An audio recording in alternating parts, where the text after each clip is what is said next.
Selamat pagi semuanya. Pagi lagi. Gimana nih kabarnya hari ini? Alhamdulillah masih ngantuk.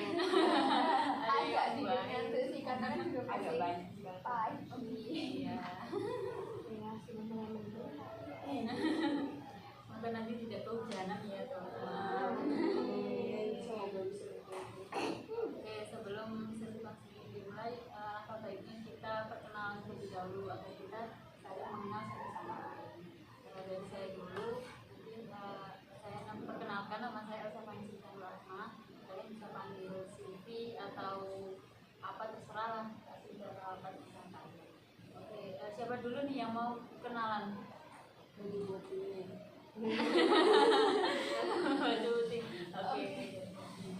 Oke, baik. Sebelumnya perkenalkan, nama saya Julie Fahrika, biasa dipanggil Lili. Saya asalnya Malang ini, terus saya saya sekarang sedang menempuh pendidikan di UM. Terus selanjutnya siapa? Yang garis-garis. Baik, perkenalkan nama saya Dika.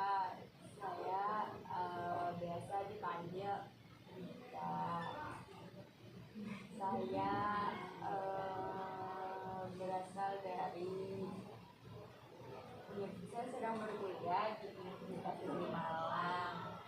Saya menempuh semester 4. Oke, selanjutnya sering-sering. Oke. Aku Oh iya, hijau. Menurut saya Kak Tosca. Telur asin. Ayo. Iya, baik, perkenalkan nama saya Inas. Saya dari Malang. Kuliah di mana, Mbak? Di UM. Di UM juga ya. Oke, selanjutnya. Perkenalkan nama saya Clara. Saya sama kayak teman lain. Saya kuliah di UM dan semester 4. Oke, baik. Tadi sebelum kesini ada kegiatan apa aja nih, teman-teman? Kegiatan mengajarkan sesi sibuk. Oke. Kalau saya ada kegiatan sih kebetulan dari tadi. Tapi tadi kayaknya kegiatan saya antar kue, membantu ibu saya mengantar kue ke sekolah. Jadi itu saja kegiatan saya sebelum ke sini. Oke, Mbak Inas? Sama ngerjain tugas. Nggak selesai sampai sekarang. Oke, untuk Mbak Clara sendiri? Kalau saya itu belum ada kegiatan apa sih tadi. Berarti langsung ke sini ya. Oke, baik. Sebelum sesi konseling ini dimulai, apakah kalian pernah melakukan sesi konseling sebelumnya? Nah, tapi pernah beberapa kali. Oke, jadi rata-rata sudah pernah ya. Baik, saya ingin mengulas kembali bahwa di sesi konseling ini ada beberapa asas. Yang pertama ada asas kerahasiaan. Jadi dipastikan cerita kalian itu tidak boleh dibawa ke luar forum ini. Nah, kemudian ada asas keterbukaan. Jadi kalian tidak perlu sungkan satu sama lain untuk mengungkapkan perasaan atau masalah yang sedang dialami. Dan yang ketiga ada asas keterbukaan. Jadi kalian bisa sangat terbuka ya. Oke. Untuk sesi konseling kali ini itu berdurasi sekitar 20 sampai 25 menit karena waktu kita terbatas. Jadi mungkin kita bisa langsung mulai saja. Siapa yang mau bercerita terlebih dahulu?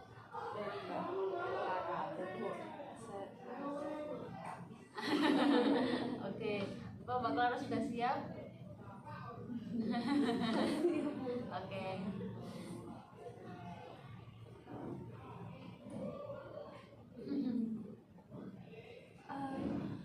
Ini Bu, saya tuh akhir-akhir ini tuh kayak apa? Kayak capek banget gitu Bu sama tugas. Karena kayak tugas itu nggak selesai selesai apalagi juga kayak ya emang udah selesai 4 tapi kayak tugas itu yang sebanyak itu gitu loh, dan kayak waktunya itu juga berdekatan satu tugas sama tugas yang lainnya, jadi kayak sulit banget ngerjain satu tugas sama tugas yang lain, jadi bingung mau ngerjain yang mana saking banyaknya gitu loh, dan belum prakteknya, belum apa tulisnya untuk pendataannya dan lain sebagainya, itu kayak banyak banget, belum kegiatan lain yang di luar itu kayak jadi capek banget. Terus pernah kayak mau kepikiran buat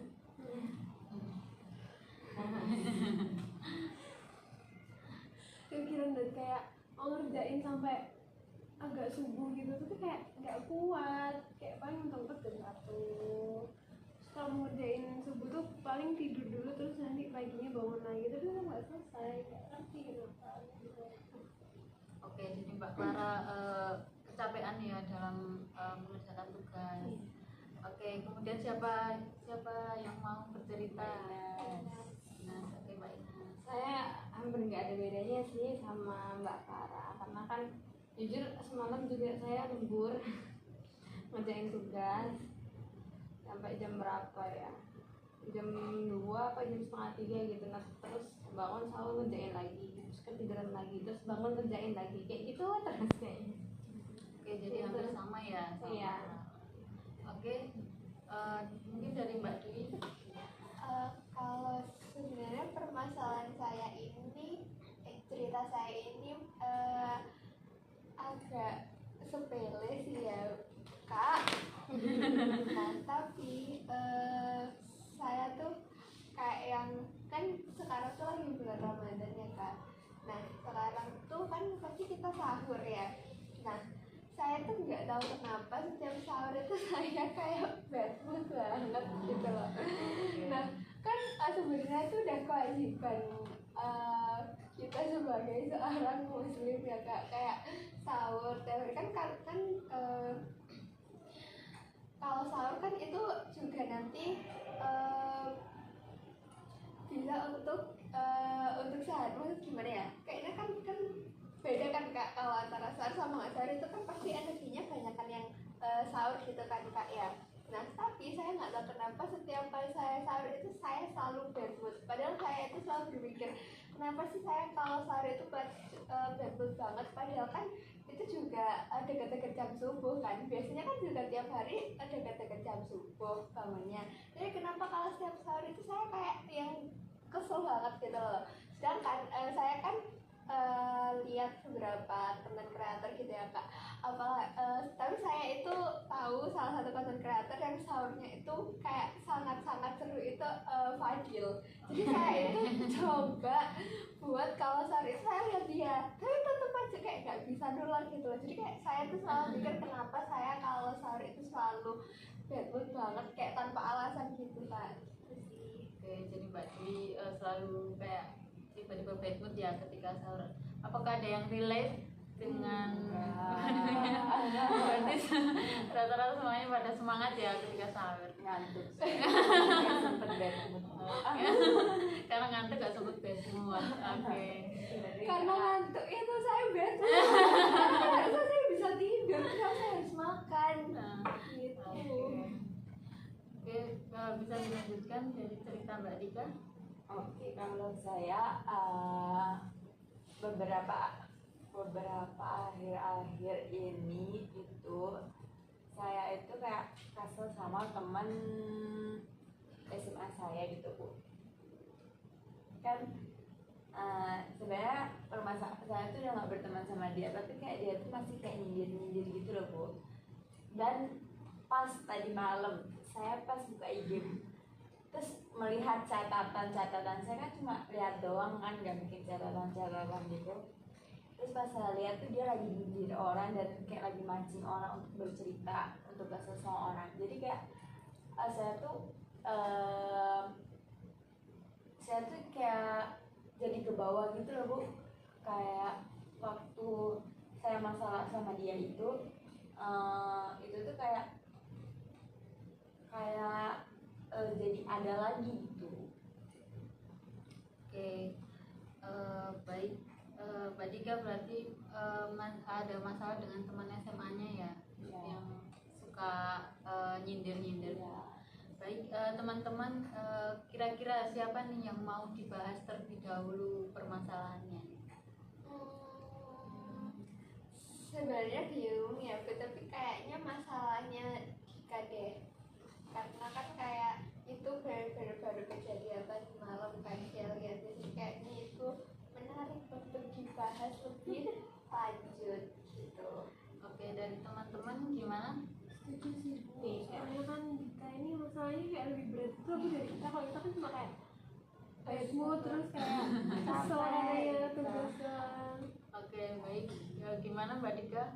Permasalahan. Boleh Bu. Oke. Bisa Mbak Dika ceritakan lebih lanjut tentang masalahnya yang sedang Mbak Dika alami? Itu tuh kita tuh bermasalah sejak SMA akhir Bu. Jadi kan waktu saya kelas 12 itu saya punya teman 9 orang, kayak satu circle itu 9 orang, dan saya itu kayak yang sama satu orang ini itu bermasalah Bu. Bermasalah karena pokoknya itu pas lagi ujian akhir sekolah gitu. Nah dia ini sebenarnya kita tuh baik-baik aja karena kita tuh teman dekat Bu, tapi dia itu yang kayak apa ya namanya, yang kayak di dalam satu teman-teman, bisa dalam satu grup teman-teman saya ini tuh kayak kita tuh terpecah menjadi dua gitu. Circle dalam circle gitu. Iya, circle dalam circle. Jadi saya tuh cuma berdua sama teman saya. Sama teman saya ada yang baik, masih baik. Masih jahat ini yang di sini. Dia jahat ya. Terus temannya itu ada 1, 2, 3. Nah yang Berapa itu? yang 3 ini pertama itu netral gitu Bu. Nah yang 4 deh Bu. Enggak 3 bener Bu. Iya guys. Coba Saya dikasih lupa. Nah Oke. abis itu ya yang si kecil ini musuh saya Bu, karena dia kecil kan. Maaf Bu. Terus dia itu apa-apa itu kan selalu sama saya sebelumnya. Kayak saya tuh selalu memprioritaskan dia, kayak keluar itu selalu sama dia, dibandingkan saya tuh waktu itu punya mantan, tapi saya kayak misalkan keluar itu misalkan kalau diajak sama teman saya yang kecil ini, ya saya tuh langsung gas gitu, nggak pernah saya nolak gitu, walaupun saya tuh kayak ada janjian mau keluar sama si mantan saya ini, tapi kayak saya tuh mendahulukan teman saya ini karena kayak ya udahlah kalau sama cowok kan bisa kapan-kapan gitu. Habis itu tapi pas akhir-akhir sekolah itu dia itu kayak ada teman satu ini inisialnya N. Nah si N ini dia itu kayak emang gak suka sama saya dari awal gitu, tapi yang kayak dia itu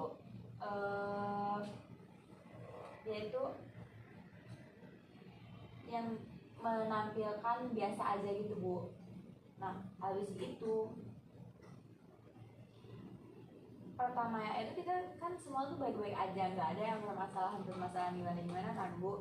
Nah habis itu setelah ujian itu saya itu sama teman saya ini yang ngajak foto studio, tapi mereka ini kayak nggak ada yang excited gitu, kayak nggak ada yang mau mengumpulkan duit gitu. Karena kita masih SMA dan budget kita tuh kayak masih rendah gitu kan Bu. Jadinya kita tuh ngumpulin duit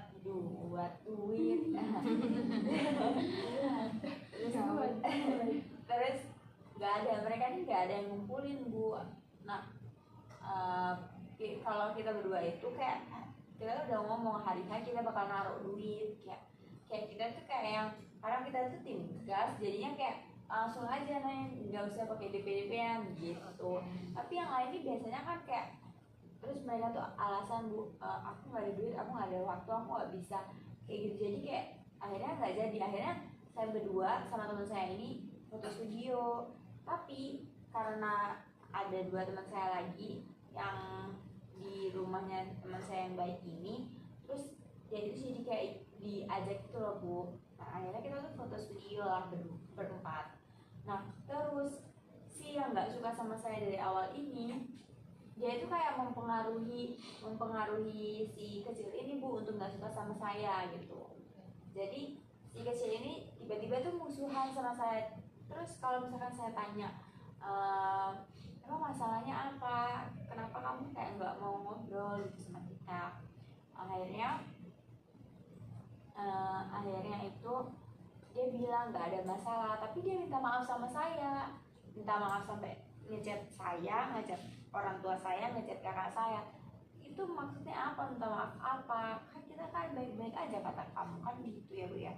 Nah terus akhir-akhir ini tuh dia kayak setiap hari gitu nyindir orang. Kayaknya nggak bisa kalau nggak nyindir orang setiap hari. Mungkin hidupnya nggak tenang atau gimana, saya tuh nggak tahu Bu. Kayak saya tuh kesel melihatnya, kayak pengen saya hubungin gitu, tapi kayak saya apa anda kan bukan masalah saya, tapi kayak saya bingung saja mungkin. Jadi saya kesel. Oke, gimana dari teman-teman tanggapan dari cerita Mbak Dika? Seru banget Bu. Kayak cerita anak remaja banget. Saya berarti Mbak Dika ini kesel tapi nggak mau ngomong gitu ya, kayak ya Mbak Dika kesel aja sama kayak jadi kesel sendiri gitu loh ya. Iya.